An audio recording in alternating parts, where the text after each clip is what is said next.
పన్నీర్ బిర్యానీ వచ్చింది, పక్క రూమ్ లోకి వెళ్తున్నావా ప్లీజ్? మీరు వెజ్ తిని గుడికి వెళ్ళిపోతారా? తలస్నానం గట్ట చేసుకోరా? మీకు ఎన్నిసార్లు చెప్పాను వెజ్ తింటున్నప్పుడు నన్ను పిలొద్దని. అసలు వెజ్ ఎలాగే తినాలనిపిస్తుంది? వెజ్ ఉండదు కదా.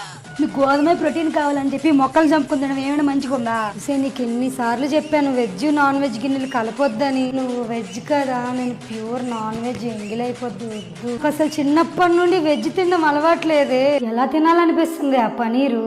వెజ్జా? మేము ప్యూర్ నాన్ వెజ్ అమ్మా. పనీర్ మీరు తినకపోతే హ్యాపీగా దూడ పాలు తాగకుండా హ్యాపీ బతుకుతుంది కదా, మీరు ఎందుకే తినడము? మా ఇంట్లో అలవాటు చేయలేదు వెజ్ తినడం. వెజ్ ఎలా తింటారో ఏటో, ప్యూర్ నాన్ వెజ్. అసలు వెజ్ ఎలా తినాలనిపిస్తుంది మీకు? ఏటా రెస్టారెంట్ లో వెజ్ కూడా దొరుకుతారా? అదే ఆ మొక్కల్ని చంపి కూర వండుకుందా. మీరు ఒక పని చేయండి, మీకు మీరు వెళ్ళండి, నేను రాను. వెజ్ బిర్యానీ నాకెక్కదు బాబు, అది చూస్తేనే బాగుంది వచ్చేస్తుంది నాకు. ఆ వెజ్ ఎలా తింటారండి బాబు?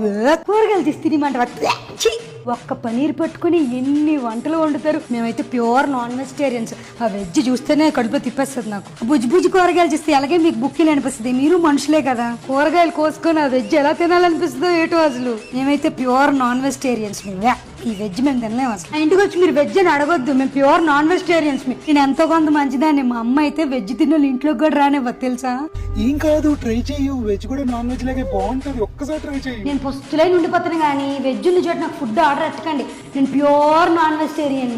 ఈ కూరగాయలు కొట్టుకెందుకు తీసుకొచ్చారే? కప్పు